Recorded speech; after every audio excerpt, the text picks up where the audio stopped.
Hello everyone, Michael the Librarian of Magic here, finding and cataloging the magical and pointing you to it. Today is October 10th and I've returned with another Halloween drawing, another treat, and same disclaimers as always apply with these. Check out the first video in my series, as always, if you want to see what that is.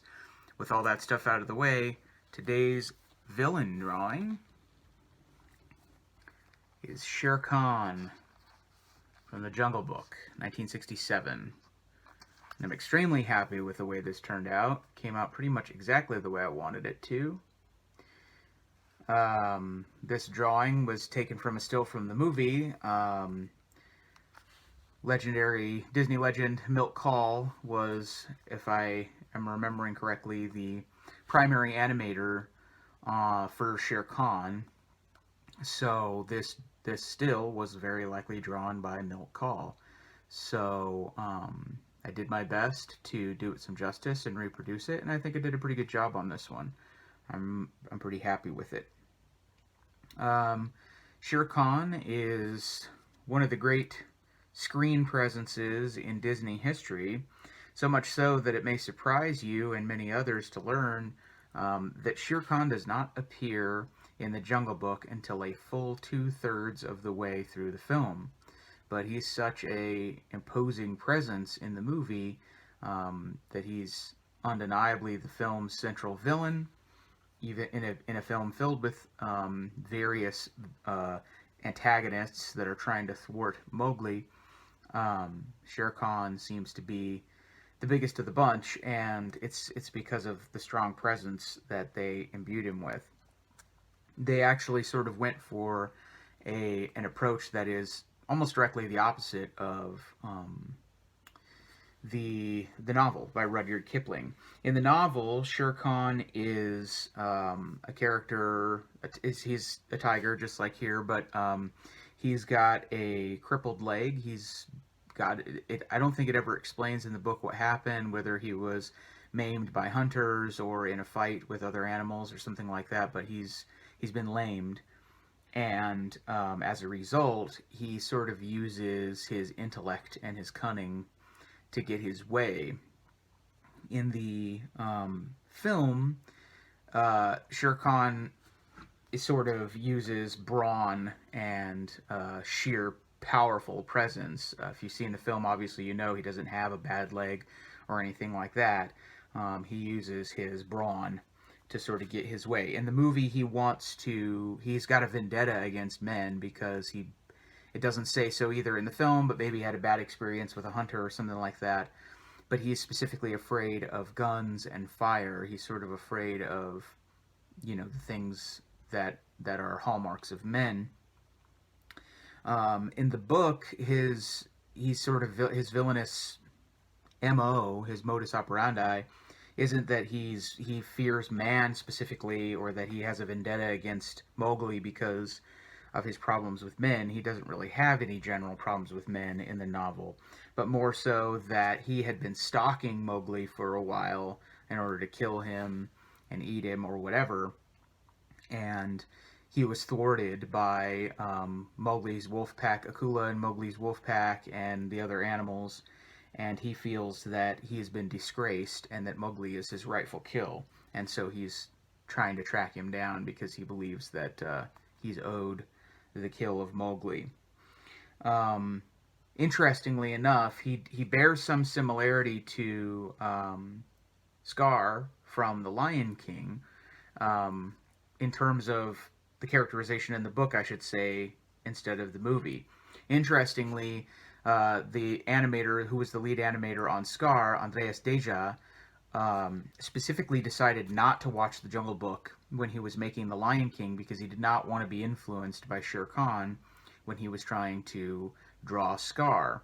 And as a result, he actually ended up making a Scar who bore a lot of similarities to the novel version of Shere Khan, excuse me, rather than the film version. So interestingly, because he was avoiding the film version, he sort of ran right into that version, whereas Scar is sort of this intellectual, cunning character who doesn't have a lot of brawn and might, but uses his wits to get by. And that's sort of the same thing with the book version, but not so in the film version of The Jungle Book. Shere Khan rather, is an imposing villain. And the character here was voiced by a British actor named George Sanders, who has this really great sort of baritone British accented voice. It was a good choice, and he has sort of the facial features. The chin of Shere Khan here was reportedly based on the rugged jawline of George Sanders. George Sanders was in a whole lot of movies going all the way back to the 30s and had a lengthy career spanning all the way up into the 60s with many, many roles. He's probably well known in prestige movie circles for his role as Jack Favell in Rebecca, Alfred Hitchcock's Rebecca, which is a great movie, even a good Halloween movie if you've never seen it. It's a classic. It won the Oscar for Best Picture in 1940. And he also played Addison DeWitt in All About Eve, which was another Best Picture Oscar winner movie, and he himself won an Oscar for Best Supporting Actor in that film. So he had a decorated career as well. Later on, when his career started to taper out towards the end of the late 60s, early 70s, he did, this was sort of the end bookend of his career with Shere Khan here, which is sort of a defining role towards the end of his career.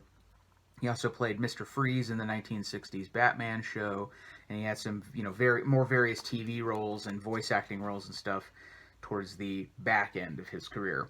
But this was a nice sort of bookend on an excellent career. The end of it, if you go looking up things about George Sanders, the end of his life turned out to be pretty tragic, but he left a great legacy for us to see on the screen.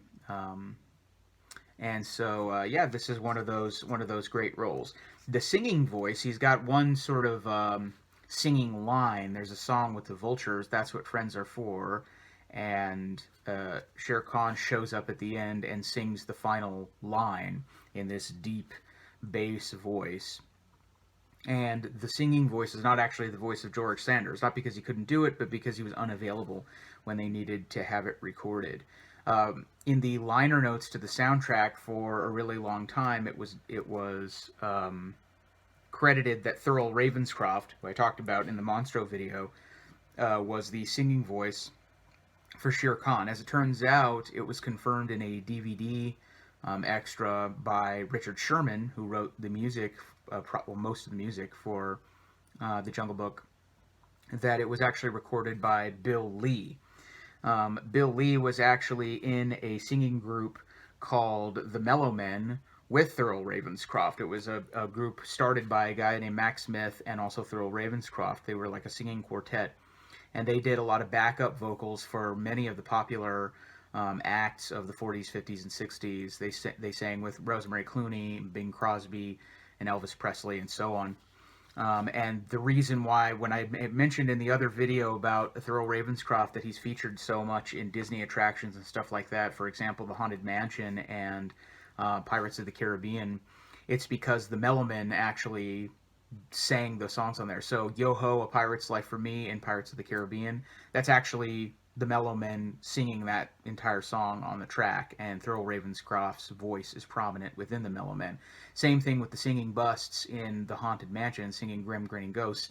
All of the haunted busts are actually the Mellowmen, which included Bill Lee and Thurl Ravenscroft. So according to Richard Sherman, it was actually Bill Lee who sang the line for Shere Khan and not Thurl Ravenscroft. So just a little bit of random, interesting trivia there.